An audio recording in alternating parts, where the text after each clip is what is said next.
you and good evening. I'm hoping my voice lasts for this evening. Can I please begin with the statement of acknowledgement? We acknowledge the traditional owners of the land in which we are meeting, and we pay our respects to their elders and to elders from other communities who may be here with us today. Can I please welcome the gallery and councillors and staff, and it's always good to see at our December meeting that Councillor Watson and Councillor Bennett do not disappoint. Thank you very much for your Christmas cheer. Item number 3 on the agenda is apologies and requests for leaves of absence. Do we have any? No, although we may have some absent at the next council meeting for other reasons. Item 5 is declarations by councillors of any conflict of interest. Is there any? You do, Councillor Lowe.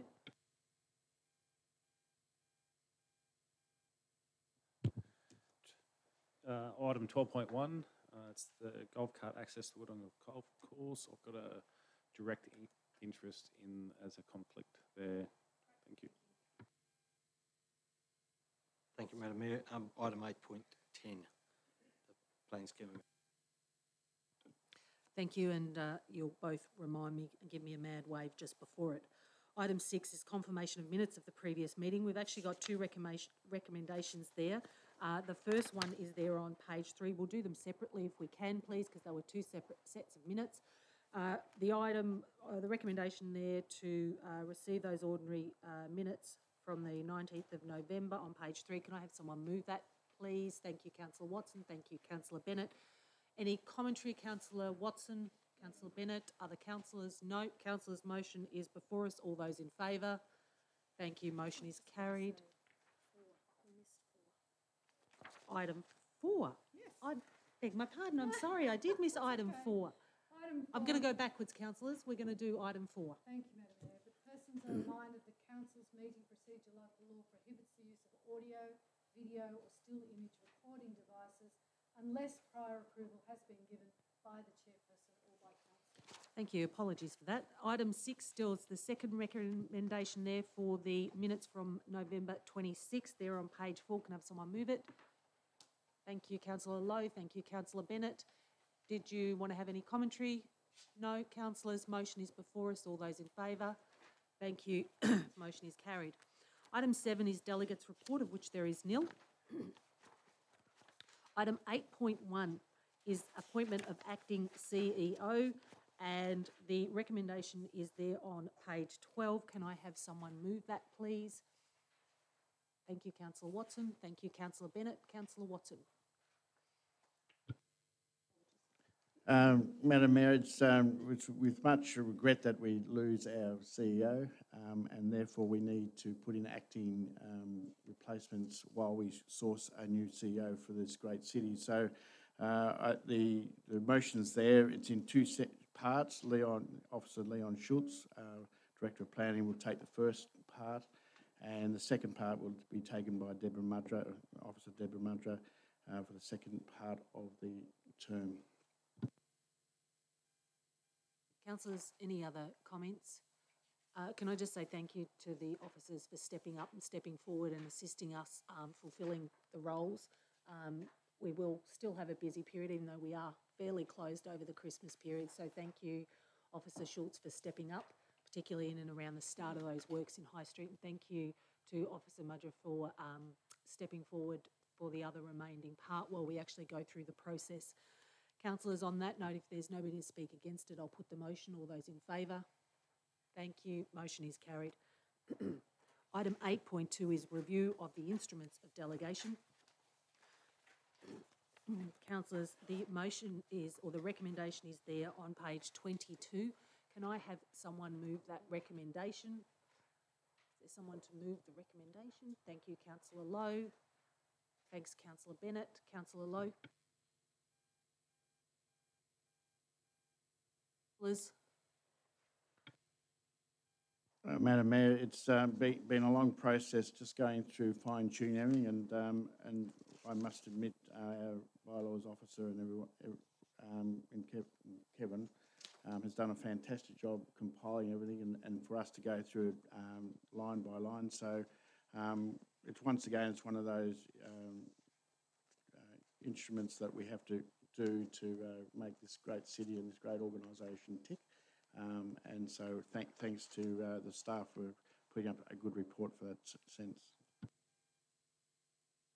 Is there anybody else who wishes to comment?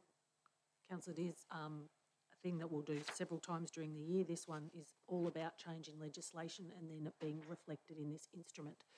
Councillor Lowe, did you have anything to close? No. Councillor's motion is before us. All those in favour? Against? Carried. Sure. Councillors, I'm not going to read that whole recommendation out, if you'll bear with me. It's all there on page 22. Councillors, can I have the motion is on the table. All those in favour? Councillor Lowe, Councillor Speedy, Councillor Watson and Councillor Bennett. Against? Councillor Mildren, Councillor Hall and Councillor Quilty. Item 8.3, the reconstruction of McIntosh Road from Murray Valley Highway and Chain 1800. Strange description. Councillors, I'll just find the motion. The recommendation is there on page 28. Can I have someone move that, please? Thanks, Councillor Lowe. Thanks, Councillor Quilty. Councillor Lowe.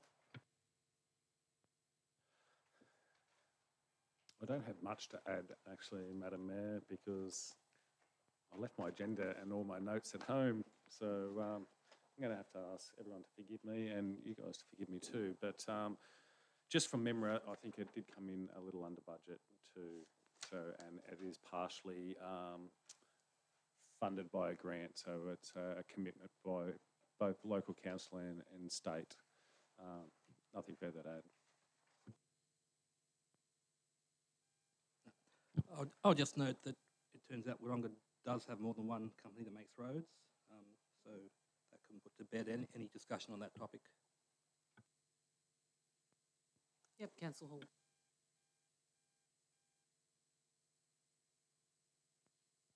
Yep. Good to see tender award to Walsh Wodonga Proprietary Limited. Walsh have done prior works for the council in the past and have completed their works to a satisfactory standard, so it's good to see another company win a tender for a change. Any other councillors? No? Back to you, Councillor Lowe, if there's any close. No? Councillors, motion is before us. All those in favour? Thank you. Carried. Item 8.4. Councillors, you have that tabled item and you'll find the recommendation for that. It's a long recommendation, 7 items on page 7 of 13 of that additional attachment. You have the additional tabled paper. Good. Councillors, can I have someone, Councillor Bennett, you right? Yep. Can I have someone move that recommendation, please? Thank you, Councillor Quilty. Thank you, Councillor Watson. I did see your hand up, didn't I, Councillor Watson? Yep, Councillor Quilty.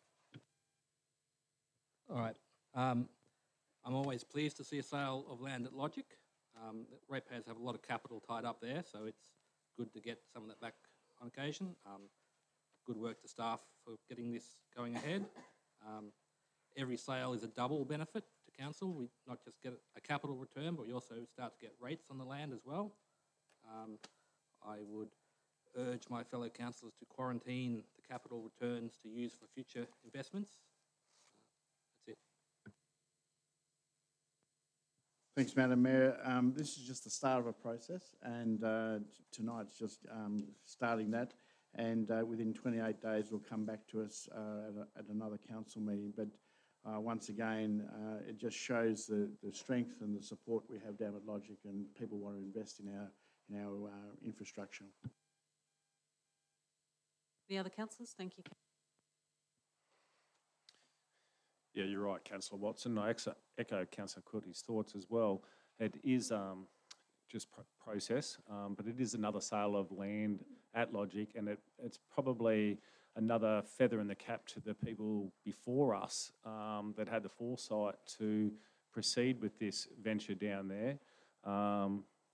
And I think last time I guesstimated this, there was a $7 million outstanding debt left on this particular project with a $44 million asset with roughly 1,000 odd jobs sitting out there. So As a return on investment for community, I think it's one of the most outstanding ones, and I echo Councillor Courtney's thoughts that any land sale out there should go back into reinvestment into Logic to prepare the next parcels of land for sale, so we can further capitalise not only on capital investment but also rated investment out there. Thank you. Okay, again, an offer for Logic has come to council at short notice. It will go to public under the 189 of the Act, public notice process section 223, and it will come back to council for determination. It is a possible sale which adds to the interest of land, and Logic is not generating, which is good to see, and I hope it continues. Thank you.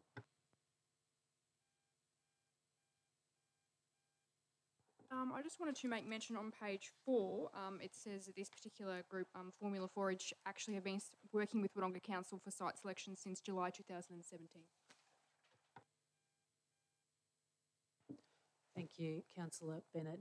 And that is correct. This has been in front of us for some period of time, but being a commercial transaction, when it comes down to, do you have anything further you wish to add, councillors? Then the motion is there before us. All those in favour? Thank you. The motion is carried.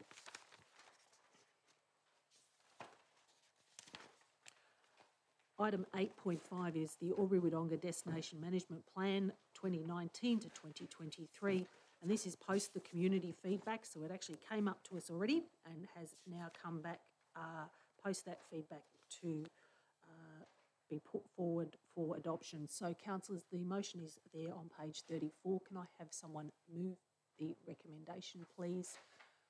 Thanks, Councillor Lowe. Thanks, Councillor Watson. Councillor Lowe, any comment? No. Councillor Watson. Thanks, Madam Mayor. I understand tonight it will be also put before the Albury Council. Once again, it reflects the two cities, one community approach that we're taking on some of our projects in the city. One of the key objectives that have come out of the process is the grower visitor numbers, especially during our non-peak periods, and that's what they've been looking at, and also the growth of average length of stay for our visitors in our two cities. So I think it's a great document. It's a very well read and well publicised to our community, and as you said, it's been out and it's come back, and more than happy to endorse it and put it through tonight. Thank you, Madam Mayor.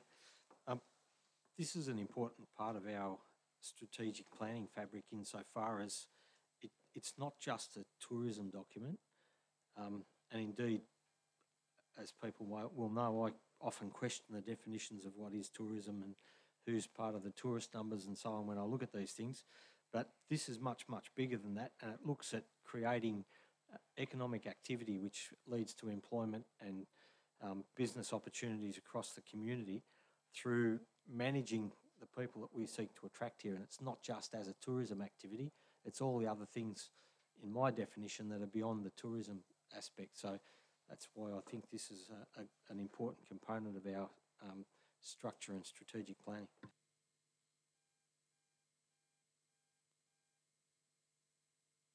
I just wanted to make note that the original draft that went out, there's been some changes since then. Those changes are on down the bottom of page 32 and at the top of page 33, and one of them is to include the provision of end of trip cycle facilities, which is really good. Whenever we talk to people around getting more active, one of the barriers is if they're riding, having those end of trip facilities like shower. So great to have that included as well. Is there any other comments, Councillor Quilty? No. Councillor Lowe, back to you for close. Sorry, I'll go to you then.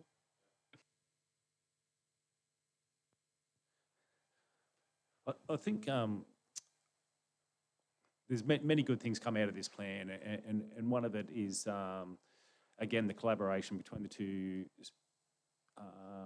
councils and part of the Two Cities, One Community projects. And the reason for that is it means better economic return for both manpower used to put together plans like these, and also people know Albury-Wodonga as Albury-Wodonga.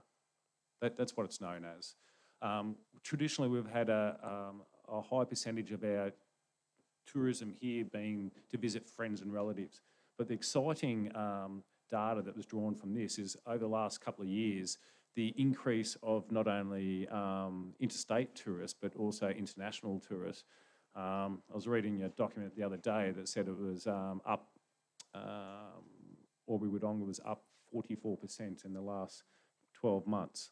So it means that a plan like this is necessary to not only capitalise on the growth that's already been started, but also to identify what sort of tourists we are getting. And as Councillor Mildren said, it's not about just the economic return for tourism dollar, it's about what businesses can be created because of those dollars, and we have that circulating in our circular economy locally more often and for longer. Thank you. Thank you, councillors. Then the motion is before us. All those in favour? Thank you. Motion is carried. Item 8.6 is the draft Baranduda Fields Master Plan. It was out for revision and out for commentary, councillors, and it is back before us. Councillors, can I have someone, the recommendation is on page 41. Can I have someone put that recommendation, please? Thanks, Councillor Bennett. Thanks, Councillor Watson. Councillor Bennett. Yeah, first of all, I just had a question for Officer Mudra. With the 3-pitch soccer facility, when will we get some more information about what that looks like, which will be the training and the comp pitches? Through you, Madam Mayor. Once the level of any future funding is determined, then we'll be in a better position to take to do a needs analysis to understand exactly what level of infrastructure we'll be able to provide. So things like synthetic versus grass, things like grandstands or pavilions, and the quality of lighting that we might need, that all will depend on the level of funding that we get as to how we stage the approach with the 3 pitches. Cool, thank you. Just 2 quick comments with this one. It's great to see in this revised plan greater consideration for our RENZ land. So RENZ is Wodonga Retained Environmental Network. So great to have a bit more of a focus and consideration of that land. And secondly, that even though this isn't in our 10-year budget at the moment, it is still a focus for us, but that doesn't mean that all our existing sporting facilities won't still remain high priorities as well. I think Councillor Bennett raised a good point there, is that we haven't lost sight of current sporting facilities in Wodonga, and we have done some upgrades and different improvements. However, we do have a fantastic opportunity out of Baranduda, and it started in 2000, and we had reviews in 2007 and 2012. What comes first, the chicken or the egg? And for development of a fantastic Leneva Valley, we do need assets and community assets out there for our community to be involved with. So the first spend, and Councillor Bennett did mention that it's not in our 10-year budget plan at the moment, but for us to put things up to state and federal government, and federal government would be where we're probably looking for the most of this $14.5 million for the first part of the investment. And this is a long project. This is over 30 to 40 years type project. So we're starting at the bottom, and if we don't have a dream and we don't have a vision, we don't go anywhere. So having this now, if we can get it adopted tonight, we do have an opportunity. So if someone comes to us and says, we'll give you some money, we can then look at our current budget and our current 10-year planning budget and say, okay, let's put some funds into it. I'm hoping we get more of our funds through governments and not through ourselves, but we need to have a plan and a project and where we're going to go in the future. Okay. This master plan has gone through some very extensive work and rework. It had plenty of community and stakeholder engagement to get to the stage we are at now. It is also many years of getting a start in the ground and council allocating budgetary money to. This master plan makes the development shovel ready for when the time comes to make that start. Growth in the Baranduda-Leneva corridor will be the indicator when we go forward with this development in the future. Thank you.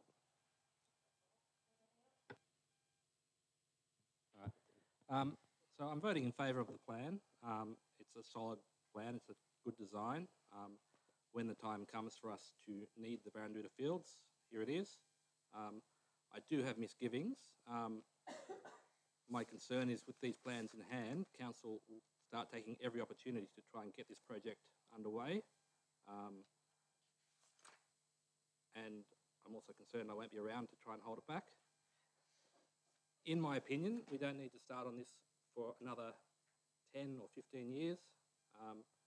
Any money that we spend now will be coming out of ratepayers' pockets and bumping up the value of developers' lands.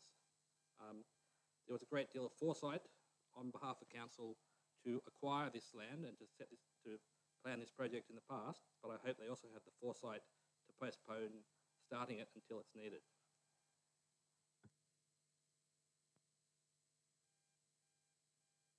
Thank you, Madam Mayor.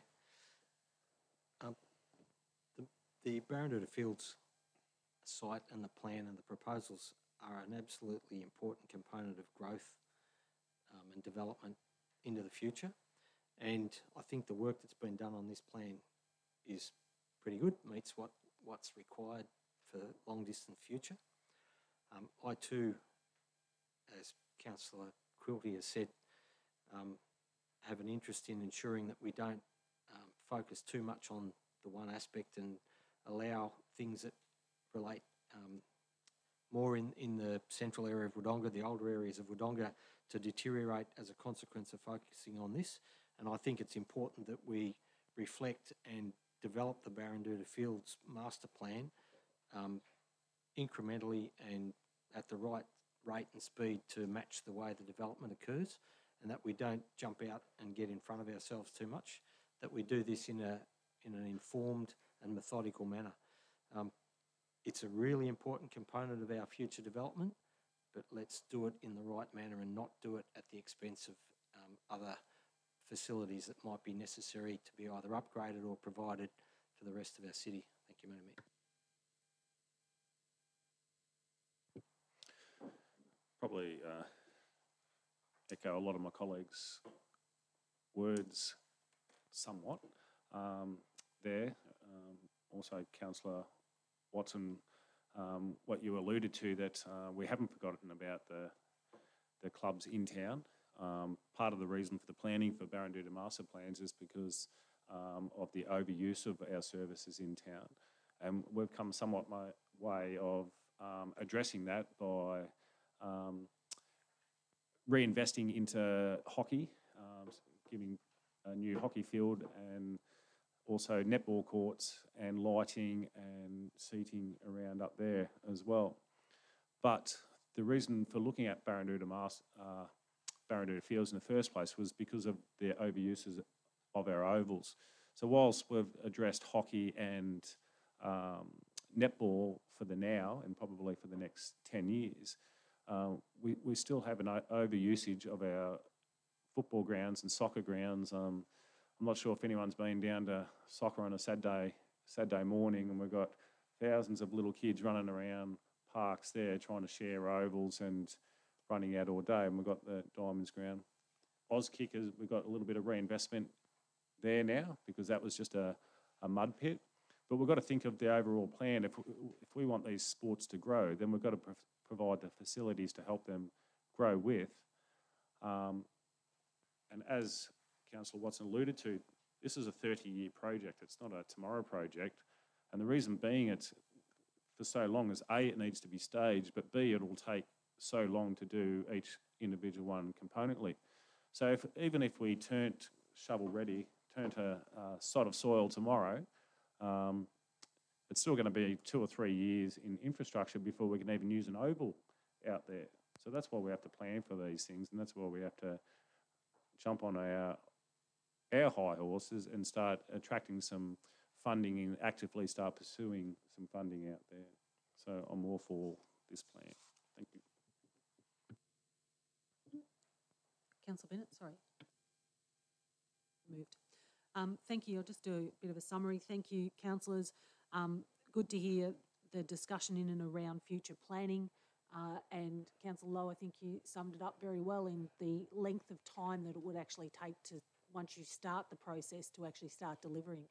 So if we went after funding in the next 6 to 12 months, you add another 3 to 4 years on top of that till we actually have our young people, our kids out there kicking a footy, kicking a soccer ball, playing netball, whatever it is, we actually build in the first stage. I think the other key component not to forget about this report is that it actually enables us to have a bit of a jigsaw approach. So it enables some more flexibility in terms of when funding does rise up and when there's different allocations that we might be able to secure that will assist us, particularly in putting in that enabling infrastructure right up front. So, councillors, the improvement, and thank you to all of the community groups who continue to take time, continue to work really hard in their volunteer capacity to assist us and assist our community in future planning. Councillor Bennett, over to you. And I've got a question. This is a tricky one for Officer Madra. And it's off the back of Councillor Mildred and Councillor Quilty's comments around concern that we're somehow not investing in our current facilities. I know quite a few times this year we've had items come up in terms of some grant funding as well. Do you know roughly how much money we have spent reinvesting and upgrading our current facilities just this year? Through you, Madam Mayor. I would have to take that on notice, Councillor Bennett. But we have been successful in getting small amounts of money. So we, in minors and a few majors, we've been successful in getting funding. However, we do struggle with the major grants in terms of millions of dollars grants that other regions seem to be able to pick up. So that generally comes from a federal position, not from the state. I guess that's where we have to continue to lobby to try and get our fair share of funding, but big dollars and not just the smaller, $50,000, $100,000. Councillor Bennett, you might remember at the last budget where we actually reallocated the funding, we've had $2.5 million worth reinvested back into our current sporting fields, plus the other amounts that Officer Mudra alluded to, which were $100,000 here for improvements in change facilities, etc. We've had several of those. I think we've had about 4 of those in the last 6 months. So several $1 million has been reinvested. Cool. I just wanted to make sure those facts were out there about us reinvesting and upgrading our current facilities.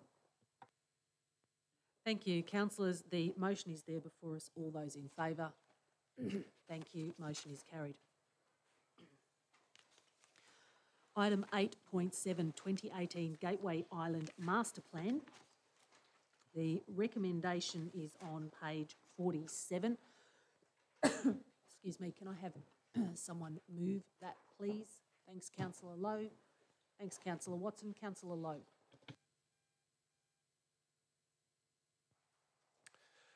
This is an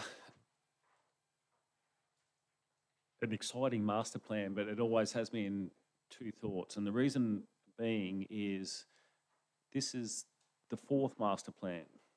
And I'm not really a fan of a master plan of a master plan of a master plan of a master plan. So what I would hope would be the outcome of this master plan that I'm involved in and we're involved in as a collective. The community has given us feedback of what they'd like to see. We've had it compiled. Now it'd be really good to put this into action.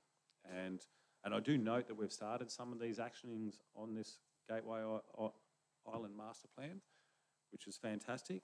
But the overall, the ideas that come back from the community is what excited me most about it. It just shows, and from both sides of the border, mind you, actually, that we've been given good feedback, good ideas, and I look forward to seeing some outcomes come of this master plan that we've got now. Thank you. Thanks, Madam Mayor. And I've been involved in some of those past Gateway master plans, and we have come a long way, but I really do hope, if this is approved tonight, that we do get some action on the ground. I think we have testament already that if you drive across the causeway and look to the left to the lakes area, where we have very good manicured parklands and things like that now to have events and things like that, and that's sort of a bit of a toe in the water of what we can do on this great Gateway Island. Such a pristine area, has such much future for our communities over, many, many decades into the future. If we don't have a master plan, it's very hard to, one, get funding, but also where if people want to come for development and put in ecotourism or whatever what they want to do, you can't do it without having a plan in the future. I think the other thing I like very much about it is the crossing points that is on the probably the short term, not the long term, if we get funding to link Albury to Wodonga and the two cities, one community, once again we can link all our areas together.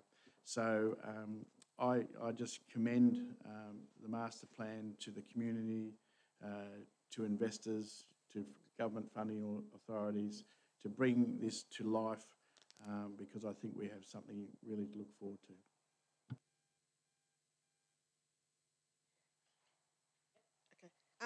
I think the Gateway Island and its development going forward would be something most in the community would like to see moving forward.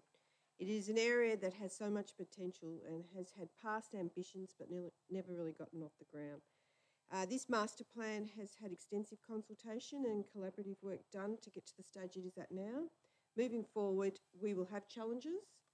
Once developed, it will be a fantastic asset to utilise for both Wodonga and Albury. And I look forward to seeing a start happening at Gateway in the not too distant future. Thank you, Madam Mayor. Unlike some of our other speakers, I think there has been things achieved out of the previous versions of plans. Perhaps not at the top end and the high order, but when you do these sorts of very ambitious projects, and this is a very ambitious project or series of projects, when you embark on these sorts of things, there's a whole range of things that interact and get in the way of transferring what you've got into the plan out into the real world. And the other thing about when you start a lot of these things, often they start with wish lists, and often wish lists aren't supported with the economics or the data or the momentum that's necessary at a given point in time to carry it off. And as a consequence, you get repetitive revisions and modifications and changes to the point where we are today. There's a couple of important things that come out of it, and I'm hopeful that we're not just creating another wish list. I'm hopeful that what we're trying to achieve here, although there might be some wish list components in it, there's more components in it that are supported economically, supported in an engineering sense and an infrastructure presentation sense, and we can actually get some outcomes. Now, we probably won't get all the outcomes, and some of the big things we want probably won't happen, and some of the lesser things may not happen, but it doesn't matter. We've got to get some of the things that we've got in this plan up. And I think the momentum is created by continuously reviewing and upgrading the plan and adjusting it so that you refine it to get the things that are sustainable and can be developed and are not just the wish list items. Thank you, Madam Mayor. Just two items that I wanted to highlight. One that I have heard repetitively for years and years, like since I was at school, people were talking about this, was better river access on the Wodonga side. Just time and time again, people have talked to me about that, and certainly when I went down to some of the consultation sessions that Councillor Hall was talking about, that item came up, and that is in our priority area. One that I hadn't heard of before, but then it just gained momentum, was a native botanic garden. So I think that's really cool. I'm a big fan of having more greenery so people can get out, learn and appreciate nature. So I think that'd be a really fantastic idea as well.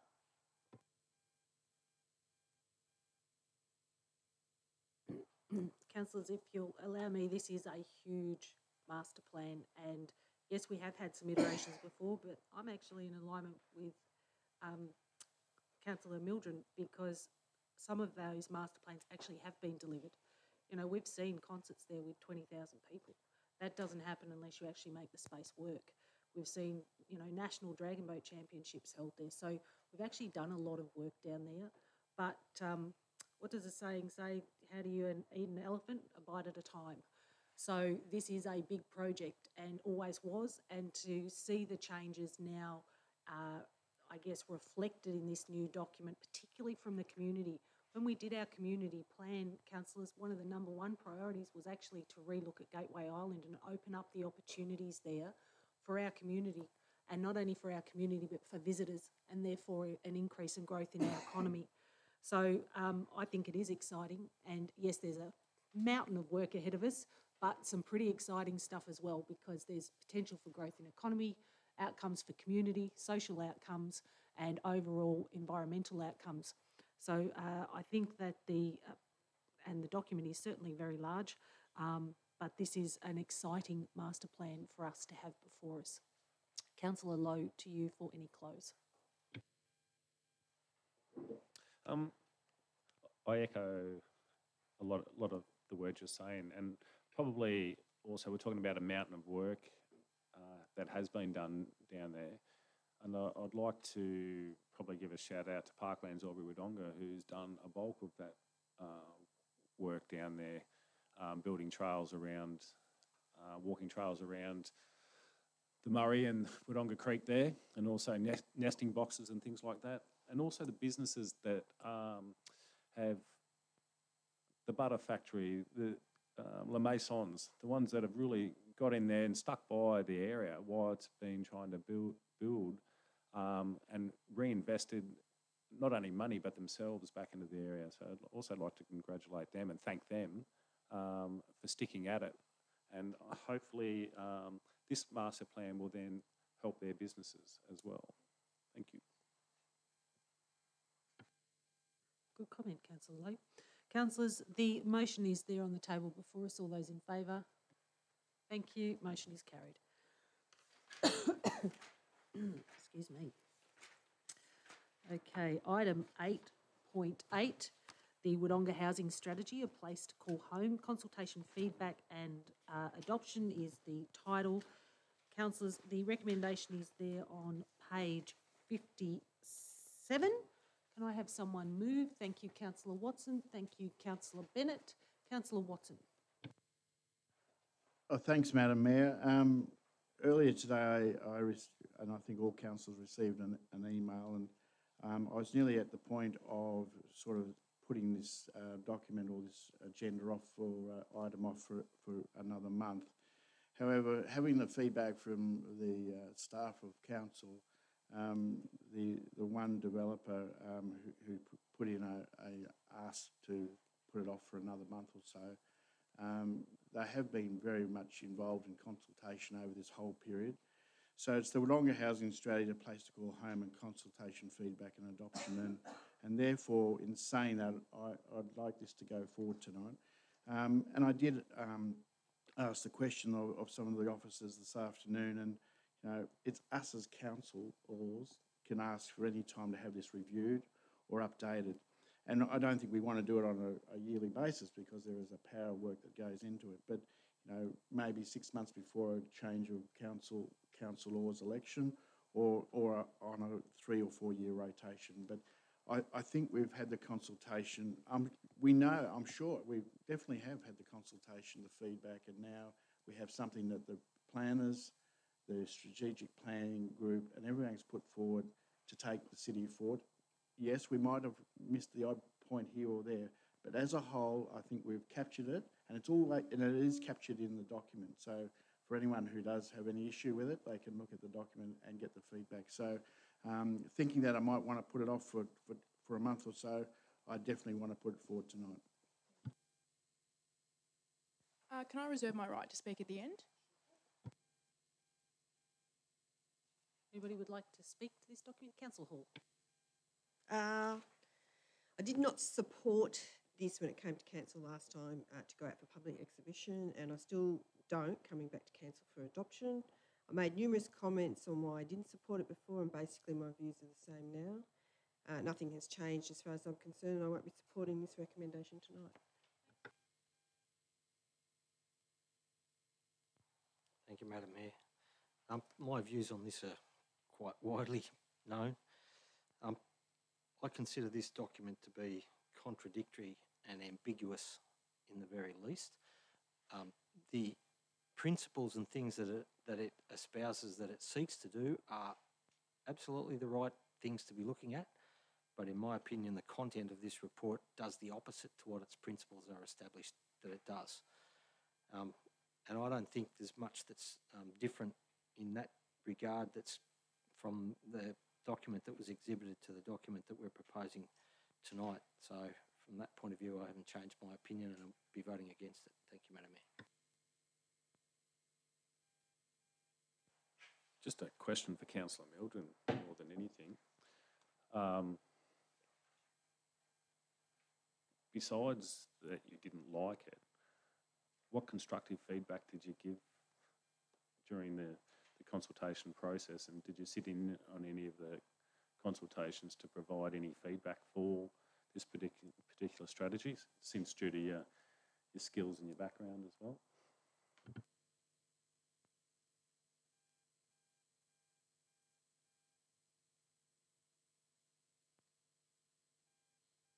It's, I guess he's asked a direct question. If you'd like the opportunity to answer it, I'm happy if you want to answer that question. Madam Mayor, the processes, as we all know, in this organisation doesn't generally give staff and councillors an opportunity to go off and do their consultation and the processes that are actually done by staff members, as was the case in this particular matter. It was not a matter where councillors had a role in actually going out and undertaking the consultation processes. Indeed, most of it I didn't even know it was on. It's simply not correct to infer that I should have had constructive input. I made my views known about this from the start, and it was particularly at odds and in a different opinion to others around the room, and that's perfectly acceptable and that's how it can be. And I don't think I have to justify any further the views that I've had on any of these things. So, thank you.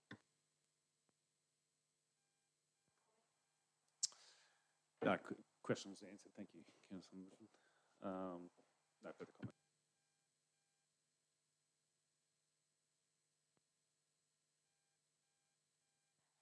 During some of the consultation which I attended, so as outlined on page 55, there were 4 community drop-in sessions which all councillors were invited to.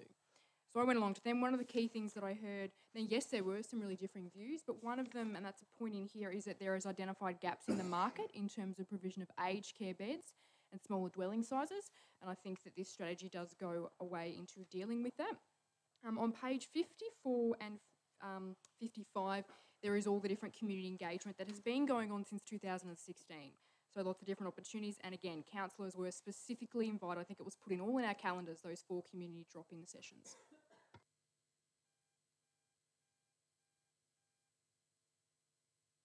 Okay, excuse me.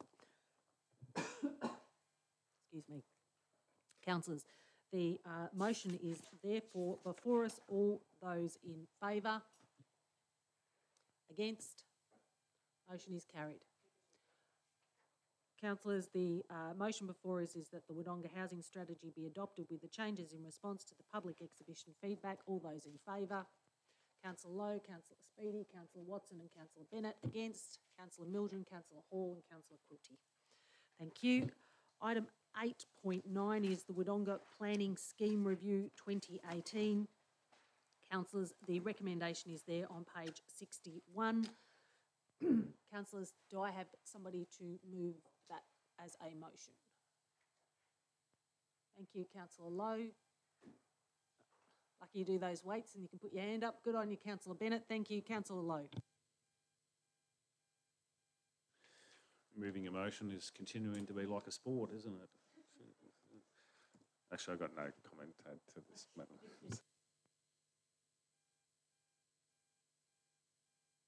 Madam Mayor, one of the reasons we do these reviews is that policy gaps and things like that. So it's a process that we need to do to follow law and planning scheme amendments. So it's a process which has to be undertaken. Thank you, Councillor Watson. And very clearly on page 58 it says, due to the number of significant planning reforms by the state government need to be reflected. Councillors, if there's nobody to speak against it, then I'll put the motion. Councillors, all those in favour? Thank you. Motion is carried. Item 8.10, Wodonga Planning Scheme Amendment C98, Central Business Area Parking Overlay for adoption. Conflict, oh, sorry, Councillor Mildren, would you just read that out for me? Thank you, Madam Mayor. My business made an objecting submission on behalf of a client to the previous Wodonga Planning Scheme Amendment from which this amendment is derived.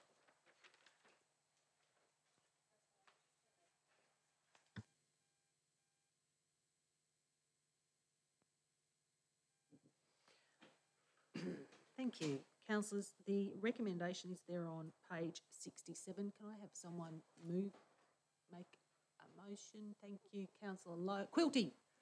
Councillor Lowe, you can second it. Councillor Quilty, over to you. Councillor Lowe. Other councillors? Councillor Bennett. As outlined in the report, after we went out for public exhibition, there were no objections. Councillors, I've been on the journey of looking at the parking overlay and looking at this as part of the planning scheme pretty much since I first came on council. And I remember the discussion back in 2006 to 2008 where we're actually waiting for all the wonderful things that we've actually seen delivered in our city now to happen, including new car parking, including a doubling of retail and etc. And it was always of the belief and the discussion that once we saw some of those significant changes that we're going to need to keep readdressing parking. And actually, I don't think that's going to change for us for the next couple of years. I think it's something that we're going to have to stay on. We're going to have to absolutely keep moving and flexing and understanding how people use our city, how people use our retail, where they're parking, where they need to park, where they just want to park at the front and not walk. All the different options that actually sit in there. So to actually see it finally come back to the table for adoption is actually pretty pleasing, I've got to say, because it's been a really long time, a lot of thought process and a lot of development that sits in behind it. So, Councillor Quilty, did you have anything to close? Councillor's motion is before us. All those in favour? Thank you. Motion is carried.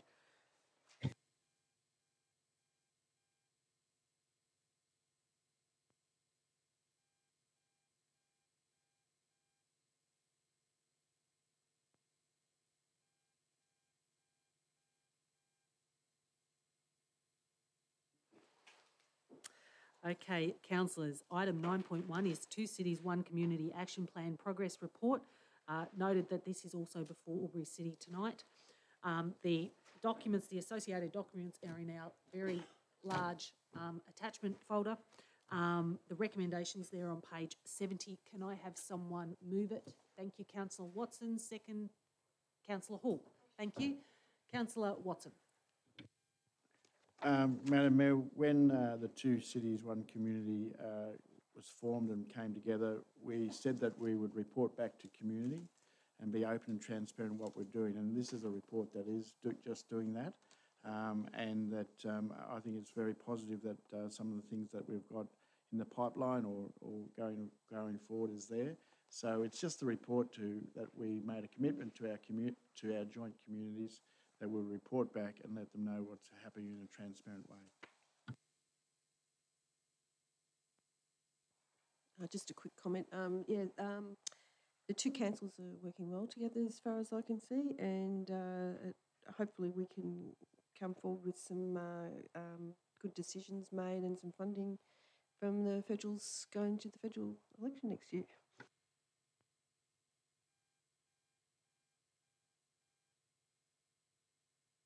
Oh, sorry.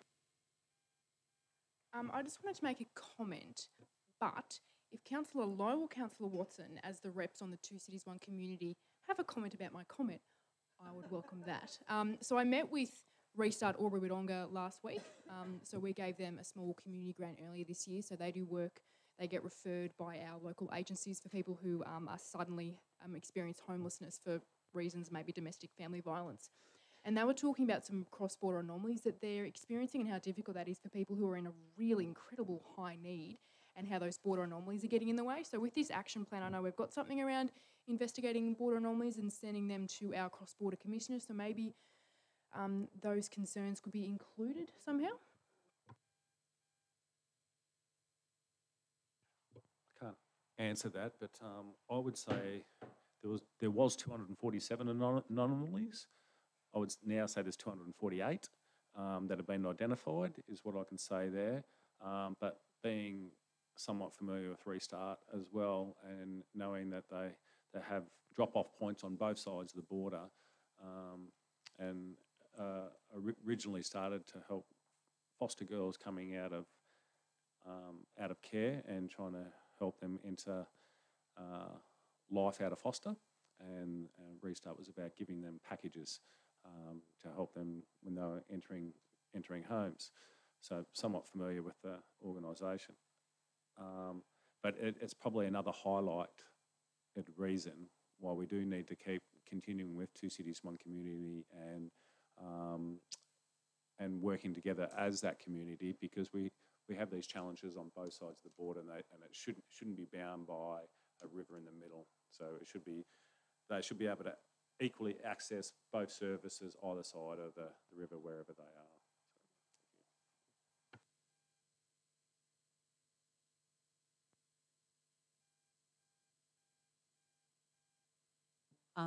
Just before you close, Councillor Watson, we'll make sure that certainly gets put on the table before the Commissioner, both Commissioners, both the New South Wales one, James McTavish, and then Luke, can't remember Luke's name from Victoria. Luke, it's gone from my head.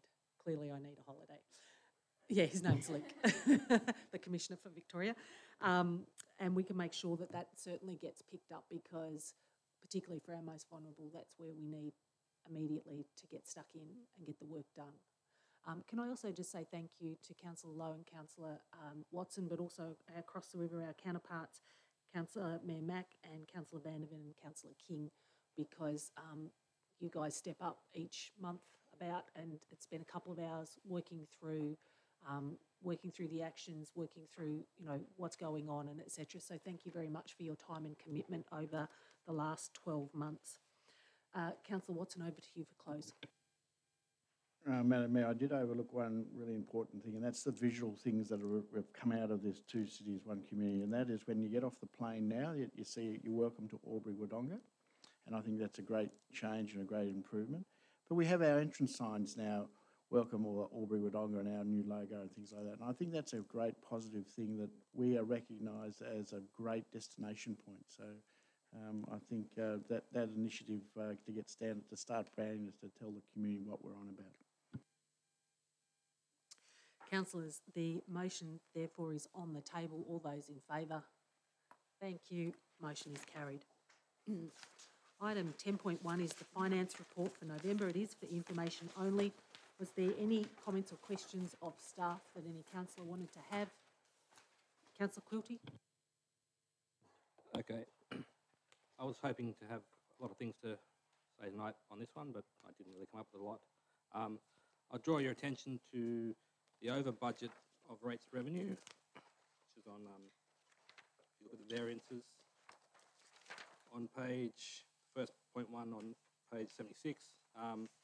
Again, I mentioned this in October. I think it's a positive development. Our finance team are trying to produce more accurate projections. In this case, they shot high rather than aiming low, but that's what you would expect sometimes from financial projections. As we can see from the underspend in employee salaries, we still have some way to go to get it right, but we're on the right track. I will apologise at this point to former Councillor Fraser, who asked me a question a couple of months ago that I've been meaning to address and I haven't gotten to it yet. Maybe I'll spend a bit of time on it tomorrow. Sure you will.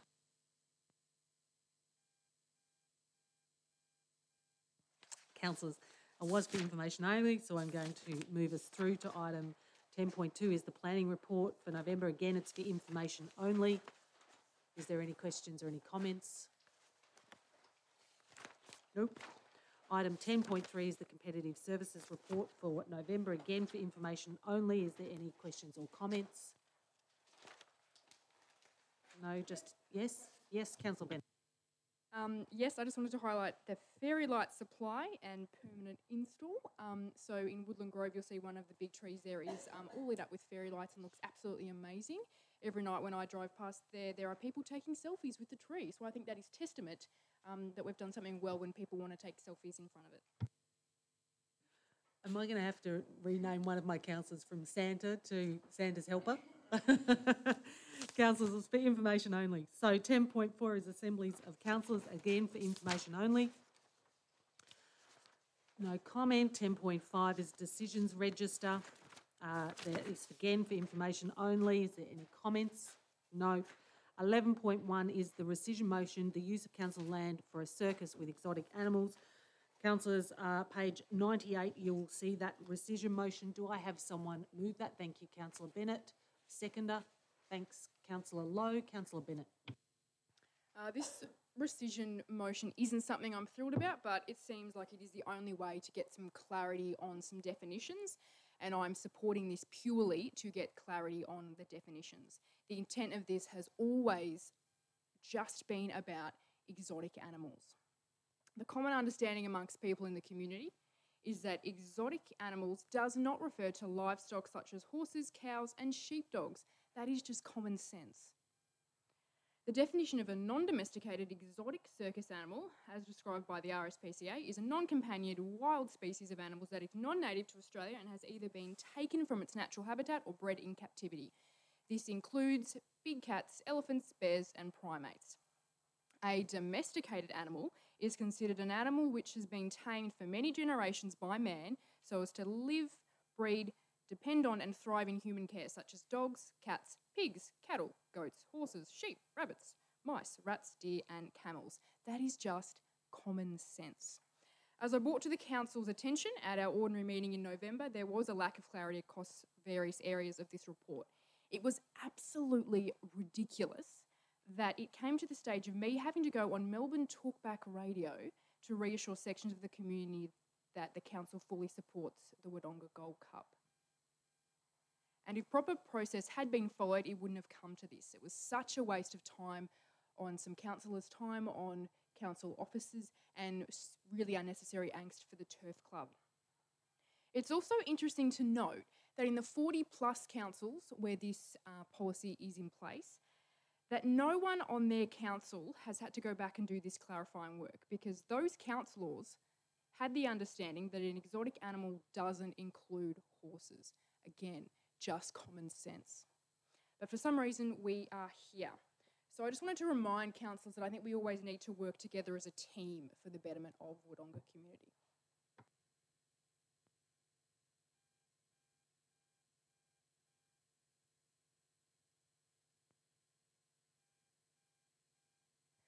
Okay, I supported the rescission of the resolution at last November council meeting. As one of the councillors who voted for the original motion, I must say it may have not been thoroughly thought out. I'll accept this. To Councillor Ron Mildren's credit, he did make some very valid points in regards to some of the unintended issues that could possibly arise from the adoption of this motion. I believe we should have listened to his well-considered views and comments made at that last council meeting. As a consequence, in not doing so, this motion has come back to council to be rescinded. I might add, though, the original motion was done in good faith, and I still support the original intent behind it. Right. I thought I wasn't going to get a chance to talk on this subject. Twice when it's been up to council, I've been absent. Presumably that was coincidental. However, it's back again. So I'd just like to put on record that I don't believe it's council's business to be making moral judgments about who uses our facilities. This motion, I don't believe, should ever have been put up. It certainly shouldn't. It should never have been passed, and certainly not in this form. I think councillors who supported it, should take a hard look at themselves. Sadly, for the rights of the people of Wodonga, I probably won't be here if this comes back to council in February. So I'll leave you with this. Next time you try to foist ill-conceived policy off on the long-suffering residents, at least... Councillor? Other councillors? Councillor Bennett, did you want to close? Again, Councillor Quilty hasn't been here. The reason this has been raised is because numerous people got in contact and said they wanted to explore this. This isn't just come out of nowhere. That is where it has come from. Councillors, motion is before us. All those in favour? Motion is carried. Item 12.1 is the petition for golf cart access to Wodonga Golf Course. Councillor Lowe, would you just read out your... I have a direct interest in this petition. Thank you.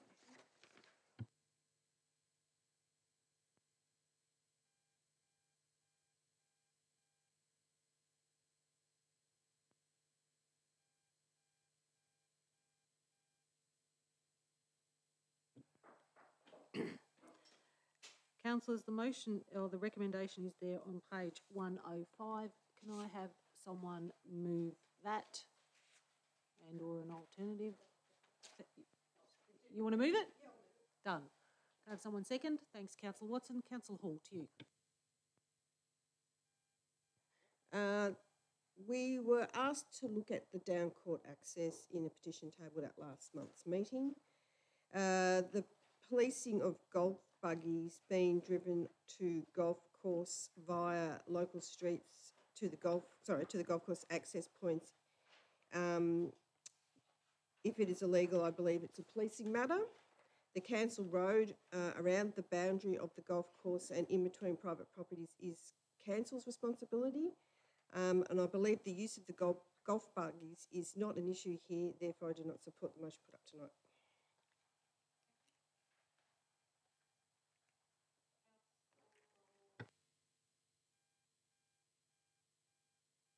Oh, thanks, Madam Mayor.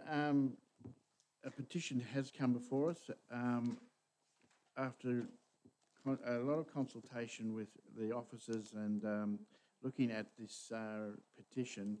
I'll just hold up that all those little white bits there is just showing you access points onto the golf course.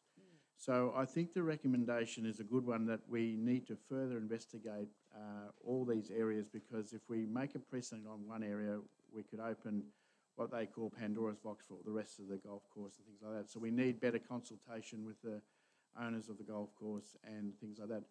I would recommend that the people that are wanting to take away the rocks and the things that are stopping the carts at the moment, please be responsible, and what council put in place, please leave it there, because I think we need to get to the end of it before we start making making concrete decisions on things.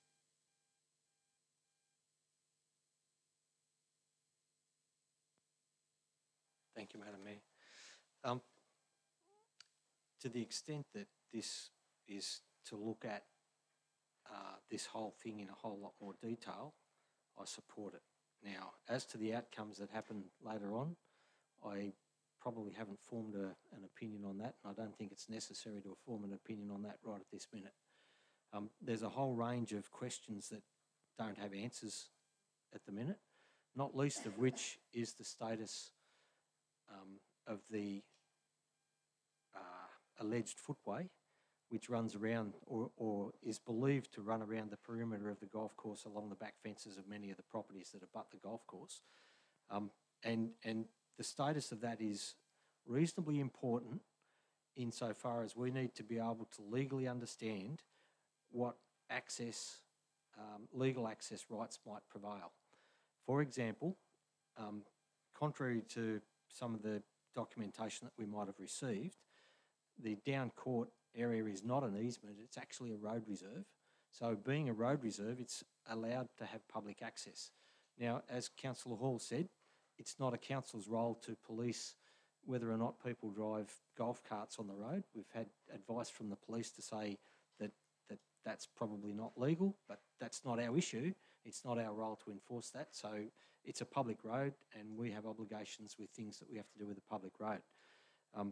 If the footway, alleged footway that runs around the golf course happens to be a public road, which there's a fairly high probability that it may be, then again, that's legal access that we can't necessarily stop people from using. We might be able to regulate how it's used, what types of things are accessing it, but we can't actually say, well, no, you can't use it without going through a formal process and actually closing it as a road. So there's a whole range of things here that I would expect will be canvassed and ascertained through this report process that's to come back to us. And for that reason, and that reason only, that I support this motion. Yeah. Now, there are several strange things about this whole golf course saga. It's not clear to me why a single complaint or a single complainant was enough to stir the council to urgent action. I don't know why someone decided to use delegated authority to drop a rock in the gateway. I'm not certain why there is strong resistance to reversing the decision. To be clear, I feel we never should have put the rock there, and having done it, we should probably pick it up and take it away again. Best I can tell, it is a road reserve leading to a road, and we have no legal right to block it without a motion, without doing it through due process. If adjoining landholders want to avoid people straying onto their lands, they're free to erect fences. And now we're proposing to conduct an extensive review, with the threat being that potentially all access points will be closed in the future. I think that's nonsense. I think we should just back off and restore the previous status quo that's been in place for many, many years and served everyone very well. Thanks, councillors. I'm going to support the motion tonight on the basis that I think we actually don't have all the information in front of us to make a decision, and to have actually already formed that opinion actually puts us out and in contradiction with the Act, which is where we're supposed to keep an open mind. So I'm not sure how you actually form an opinion without all of the information in front of you. The reality is there has been some complexities that have arisen, and Councillor Mildren, I think you covered off on those really well, about what we need to do to make sure that when we do something, we actually do it properly. So I'm not sure how anybody could have formed a view as of yet. Over to Councillor Hall for any close.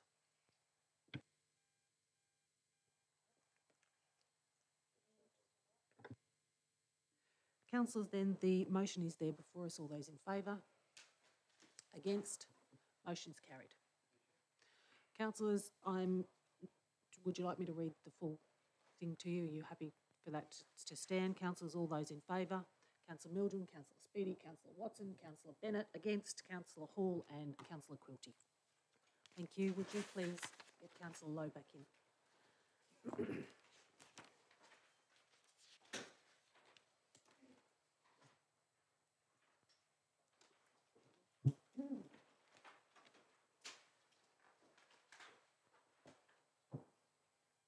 Thank you. Item 13 is council seal. There is none. 14 urgent business, none. 15 questions, and there are several questions tonight. CEO, over to. Thank you, Madam Mayor, councillors. We do have several questions. The first is from Jack Baker. Is Jack in the audience tonight? Thank you, Jack. Jack's question was, at the time of voting on the tender for the 5-year pool management contract, was this council aware that lane hire fees had not been charged to regular user groups under previous pool management?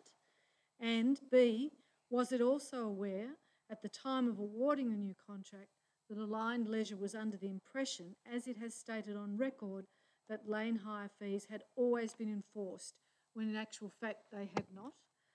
Jack, I have the answer for you tonight. The council understood at the time of the awarding the contract to Aligned Leisure that pool lane hire fees were being charged at the Wodonga facilities.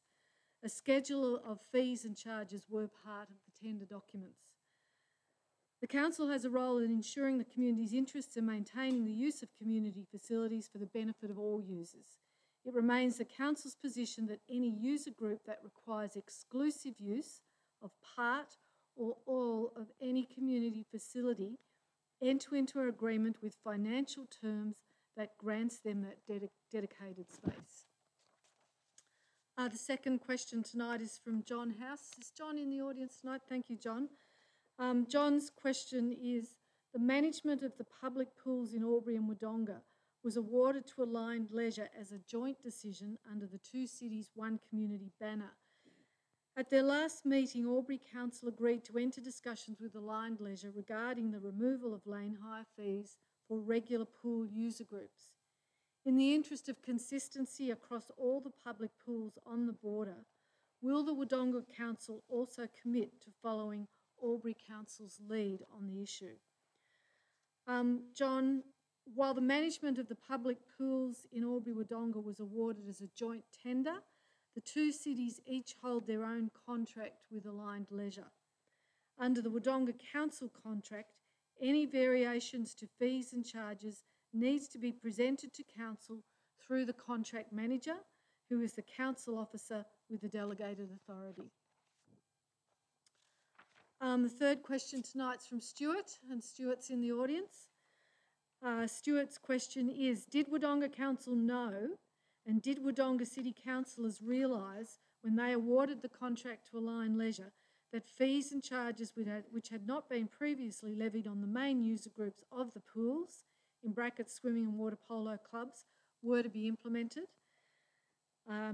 Question 2, what steps and modelling or the hiring of professional consultants was carried out by Wodonga Council to ensure any changes to pricing regimes would not have a detrimental impact on the participation levels of the swimming pool users? Stuart, the Council understood at the time of the awarding of the contract to Aligned Leisure that pool lane hire fees were being charged to all user groups. The Council has a role in ensuring the community's interests and maintaining the use of community facilities for the benefit of all users. It remains the Council's position that any user group that requires exclusive use of part or all of any community facility enter into an agreement with financial terms that grants them that dedicated space. Wodonga Council did not undertake modelling or hire professional consultants regarding pricing regimes and impact on participation levels, as it was understood by Council that these charges were already in place. Thank you, Stuart. The next question is from Annette Baker, and Annette's here this evening. Thank you, Annette.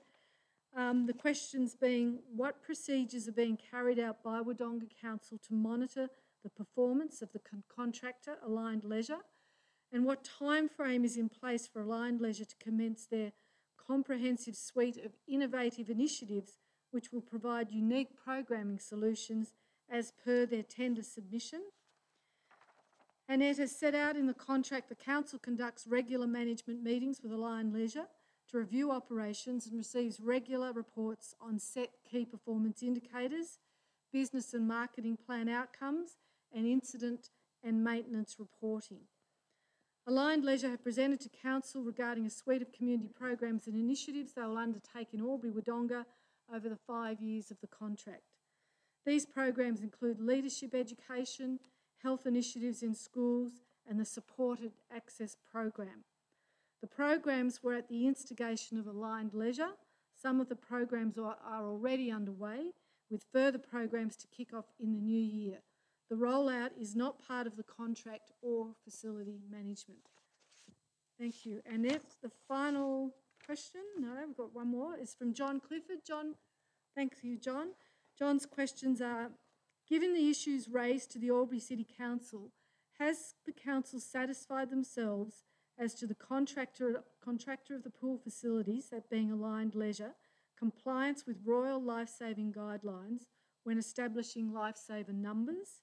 And 2, does the Council endorse Aligned Leisure invoicing clubs, as it has for the Albury Swim Club, for life-saving services, and as such potentially transferring liability for any injury, death onto unpaid volunteer club officials for life-saving services they have no ability to control, monitor, supervise or set? John, the Council is satisfied with Aligned Leisure's approach to the provision of lifeguards at its facilities. Aligned Leisure have determined lifeguard numbers per facility for up to 1,000 swimmers spectators based on the minimum requirements of the guidelines for safe pool operations, which points to 1 in 100 ratio, but importantly ensures the operator has completed a risk assessment to determine all risks associated within an individual facility, including but not limited to supervision line of sight, glare, water clarity and age demographic, and the number of staff required to evacuate a facility based on the number of patrons within the facility. Lifeguards are employed, rostered and fall under the responsibility of the contractor. The contract mandates that agreements be in place for any user group hiring the facility, and these set out the obligations of all parties in regards to insurance, safety and facility use. Thank you, John. And the final questions tonight from Karen Scannell. Is Karen here? Hi, Karen. Thank you. Karen's questions are, why is it that Wodonga Council wants pool user groups to pay twice, once to enter the facility and again for lane hire, when it does not happen to any other user groups in the Twin Cities? Question 2, did this council research the implementation of lane hire charges in other regions like Wangaratta and Wagga, who do not charge the regular users twice, before making its decisions to do so in Albury Wodonga? Karen's sport clubs and community groups across the city pay for the use of community facilities, whether it be through leases, licence agreements or hiring fees. Everyone who comes to the aquatic facilities pays an entry fee. However, user groups that require exclusive use of part of the facility pay a fee to grant them that private use. Such usage excludes community members of the public using parts of the pool who have also paid an entry fee. The council understood at the time of awarding of the contract to Align Leisure that pool lane hire fees were being charged to all user groups. Thank you. Thank you. Thank you for your questions. Item 16 is confidential business, of which there is none. 17, confidential urgent business, of which there is none. Now, tonight is a bit unique. Not only is it time to wish everybody a very Merry Christmas, but I'd like the opportunity to say a thank you to our CEO, who this is her last meeting. And Patience has been our CEO of this city for 7 years. And the role of CEO in local government is not an easy one. You don't just have one boss, a board, but you have 40,000 plus, an elected board or a group of councillors that can change dramatically every 4 years. So in addition to this, you need to be able to steer a huge organisation delivering more than 100 plus services, and as CEO, you're expected to be across each and every one of them. Patience's enthusiasm and determination to make this city the best it can be has never wavered. And I remember the day she first became our CEO, and the council of the day and then consecutive councils tasked her with some pretty high goals. We asked her to deliver on some key recommendations of the High Street Reference Group and change High Street fundamentally, which she actually did overnight through the changing of our main street, and these impacts were immediate. We asked her to deliver a terminal at Logic. She delivered SCT. To deliver the National Stronger Regions Fund $10 million project, and the last part of this, the very last part, will kick off in January. We asked her to deliver the Man site and then something on what was known as Precinct 2, or now known as Wodonga Place, or the Woolies, more familiar, the Woolies site. She's delivered. We asked her and the team, absolutely, to deliver a new city heart. And she has worked with all the iterations that I think began at about Vic Urban and followed through to Development Victoria, and we've seen the delivery of Junction Square. We asked her to continue to improve the community and the lives of its residents, and she's done this in so many ways across all of our neighbourhoods. We asked her to deliver more jobs and economy to the city, and this has absolutely been achieved with the delivery of XLAM, service centres, multiple small and medium-sized business growth and new businesses, and all this has occurred during her tenure. So there's been so much more done. They're just several of the highlights, some of the key achievements that Patience was asked to take on when she started as CEO 7 years ago. So thank you on behalf of all of the council team and teams that you have served with. Thank you from the community for the wonderful legacy you have left, and wish you all the very best for your future. So you don't normally get to say very much at a council meeting, but I'm going to give you the opportunity to have control of that microphone. Madam Mayor and councillors, I've always had a passion for this city. I grew up as a young girl in Beechworth. I did my primary school in Beechworth. I went to Beechworth High School. I love the region. In those days when I was a young girl, Wodonga was sort of a place you passed through when you did your big shop in Albury every 2 months. And the fruit fly was there, and I remember many a time, I don't know why Mum would continue to buy tomatoes or apples, but we'd be stuck there in the car eating vegetables because we weren't allowed to waste them. But all that said, this city is a living testimony to what it takes to make a community thrive. And Wodonga thrives in a fantastic environment with active and engaged citizens and an economy that continues to grow. And engaging citizens isn't just about all the good things or people agreeing with you. It is about those debates that councils and leaders in our community need to have with their people. We need to check and recheck and hear the things that people really want to have happen and those things that they don't. And that arena for that debate, needs to be created and inform our decision making. But Wodonga's a city with a high level of services and facilities that support our people in their everyday lives. And a city now that has a heart to gather for people to celebrate and enjoy exciting new opportunities. And Wodonga is admired by many from within and afar and does set standards that others reach to follow. I want to talk about this organisation, which has aimed high to achieve exactly what it is here to do, to build an environment and grow the capacity for people and organisations to prosper. There's a wonderful mix of people in this organisation, a mix of experience, new thinking, strengthened by an incredible diversity, providing a mirror that reflects the population that this organisation serves. In this organisation, there exists a wealth of knowledge and experience coupled with young and committed emerging leaders.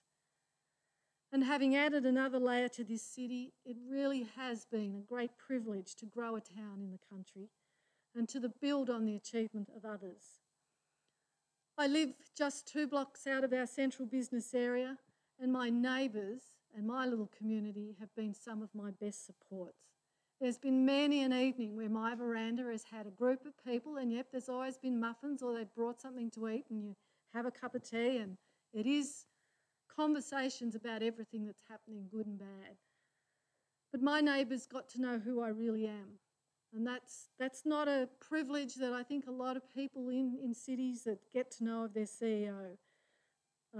My friends gave me the support and the trust in the keep knowing where Wodonga wants to go and urge me to be brave and to follow through. And urge us to make the hard decisions and not give up for what you believe in. But most of all, I want to say goodbye to my work colleagues and especially my directors.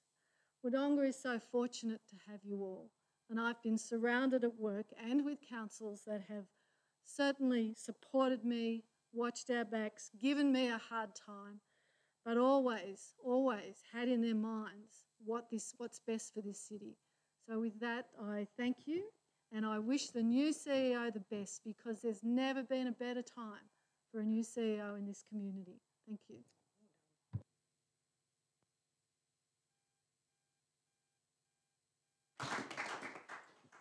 Councillors, did anybody want to have a quick comment? Councillor Bennett. Hearing Patience talk just then just reminded me of something about her. So I was 19 and started work at council, and we were doing this epic community consultation around, I think it was Wodonga 2020 vision. And back then I thought, oh, who even knows what the world will look like in 2020? But, here we are. I remember some people weren't happy about something, and I was like, oh gosh, someone's not happy. What do we do? And Patience said, no, that's a really good thing. We actually want people, when people aren't happy, when people are voicing what they're not happy about, that's a good thing.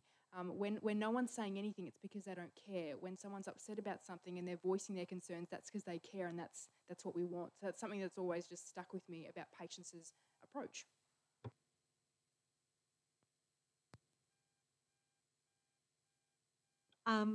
Thank you, and thank you very much, CEO. I also have a couple of other thank yous to hand out. I'd like to thank the Rating Strategy Group and the Hilltops Committee. They've worked tirelessly over the last couple of months, and they have been amazing contributors to the table. We'll see those reports come forward in the new year. We had a couple of presentations about those today, councillors, and there is a mountain of work that they have done on behalf of everybody in this community, and including doing some of the hard yards for us. I'd like to thank all of our volunteers who have gone to contribute to all the events that we host, and so many other ways from our libraries, from some of our operations, so thank you. Thank you to the staff and to families. I hope you all have a very safe and very happy Christmas. Can I also please wish, even though it's not technically official yet, but Councillor Quilty, all the very best. It is looking pretty much like Councillor Quilty, this will be your last meeting as well, and we look forward to catching up with you at Spring Street, maybe even locally, in your new role with the state government. So thank you very much, Tim. It's been great to have you here for 2 years, challenging, and we wish you well in your future endeavours. Of course you can.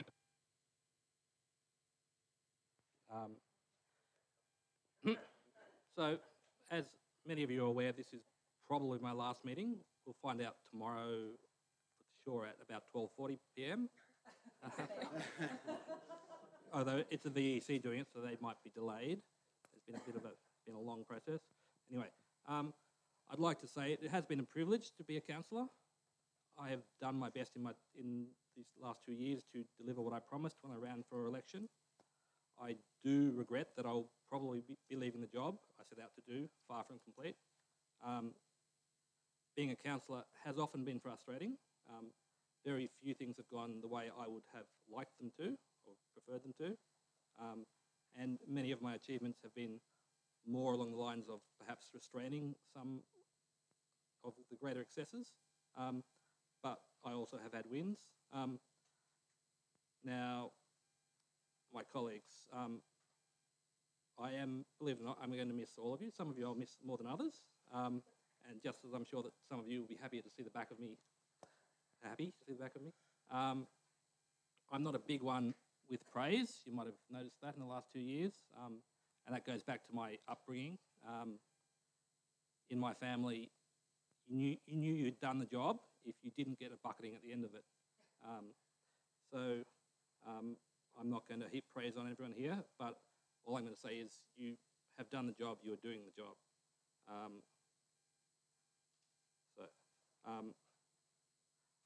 I can genuinely say that I have enjoyed working with you, from not all the time, but sometimes.